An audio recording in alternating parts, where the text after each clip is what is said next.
नमस्कार। पूरब टाइम्स की पेशकश फटाफट ताजे समाचार में आपका स्वागत है। लेकिन उससे पहले निवेदन है कि यदि आपने यह चैनल सब्सक्राइब नहीं किया है तो सब्सक्राइब कर ले।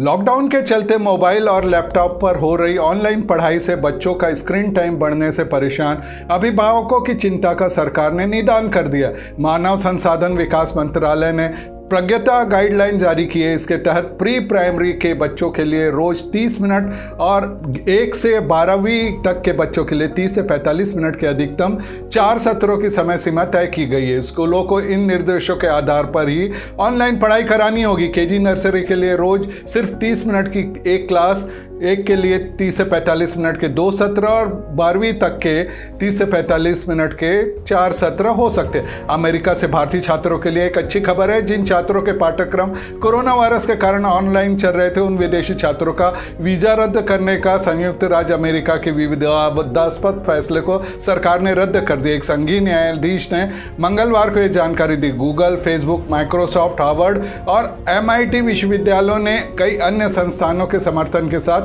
विदेशी छात्रों के वीजा रद्द करने के सरकार के इस कदम के खिलाफ कानूनी कार्रवाई की थी। छत्तीसगढ़ में बस संचालन शुरू हुए 1 हफ्ते से ज्यादा हो गया। प्रतिदिन सीमित बस चलाने के बावजूद बस संचालकों को घाटा हो रहा है। इसका कारण यह है कि उन बसों में यात्रियों का टोटा है, साथ ही डीजल के भाव में वृद्धि हो गई। चूंकि राज्य सरकार ने बस संचालकों को टिकट दर बढ़ाने के लिए हामी नहीं भरी है, ऐसे में अब बस परिवहन बंद होने की कगार पर है। छत्तीसगढ़ की 51% आबादी वाले पिछड़ा वर्ग समाज के सबसे बड़े संगठन OBC महासभा ने मृत्यु भोज का विरोध किया। महासभा का कहना है कि ऐसी प्रथा किस काम की जिसके चलते माँ बाप, भाई बहन की मृत्यु के बाद व्यक्ति को रोते रोते भोजन कराना पड़े। संगठन ने मृत्यु भोज के खिलाफ सख्त कानून बनाने की मांग करते हुए प्रधानमंत्री मोदी को पत्र लिखा है। केंद्र से अनुमति मिलने के बाद भी छत्तीसगढ़ का एम्स अब तक एक भी मरीज को प्लाज्मा थेरेपी नहीं दे पाया है। वहीं प्लाज्मा के लिए बने बैंक की स्थिति कुछ ऐसी है जहां पर सिर्फ एक ही कोरोना पीड़ित का प्लाज्मा लेकर रखा है। चूंकि अभी तक कोरोना के लिए किसी तरह की वैक्सीन या दवा नहीं आई है,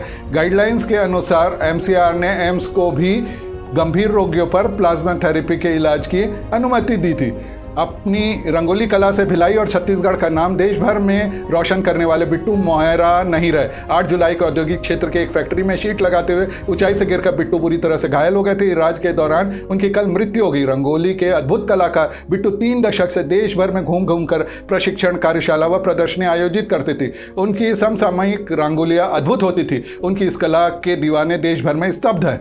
दुर्ग जिले के कलेक्टर डॉक्टर सर्वेश्वर नरेंद्र भूरे अपनी कार्यशैली से आम जनता को बेहद प्रभावित कर रहे हैं। उन्होंने समय सीमा की पहली बैठक में अधिकारियों को सख्त हिदायत देते हुए कहा है कि लोक सेवा गारंटी के अंतर्गत प्राप्त आवेदनों को समय सीमा के भीतर प्राथमिकता देते हुए 100% निराकरण करें। उन्होंने कहा है कि लोक सेवा गारंटी अधिनियम शासन की सर्वोच्च प्राथमिकता में शामिल योजना है। मई 2020 तक जितने भी आवेदन प्राप्त हुए उनका निराकरण अनिवार्य रूप से 1 सप्ताह के भीतर कर अगले समय सीमा की बैठक के पूर्व हो जाना चाहिए। लगभग 165 वर्ष बाद इस वर्ष ऐसा संयोग बन रहा है जब अंग्रेजी कैलेंडर का लीप ईयर और हिंदू पंचांग का अधिक मास एक ही साल पड़ रहे हैं। 4 महीने पहले अंग्रेजी कैलेंडर का फरवरी माह लीप ईयर था, यानी 28 की जगह 29 दिनों का माह था। अब 1.5 माह बाद पड़ने वाले हिंदू पंचांग का क्वार माह 30 दिन की जगह 60 दिन का होगा। इसके चलते इस साल नवरात्र, दशहरा, दीपावली जैसे त्योहार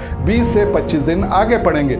मौसम विभाग के अनुसार एक चक्री चक्रवाती पश्चिमी बिहार और दूसरा गिरह दक्षिण पूर्व बिहार के ऊपर स्थित है। इसके प्रभाव से प्रदेश के अधिकांश स्थानों में हल्की से मध्यम वर्षा होने की संभावना है। 1-2 स्थानों पर गरज चमक के साथ आकाशीय बादल गिरने की संभावना है।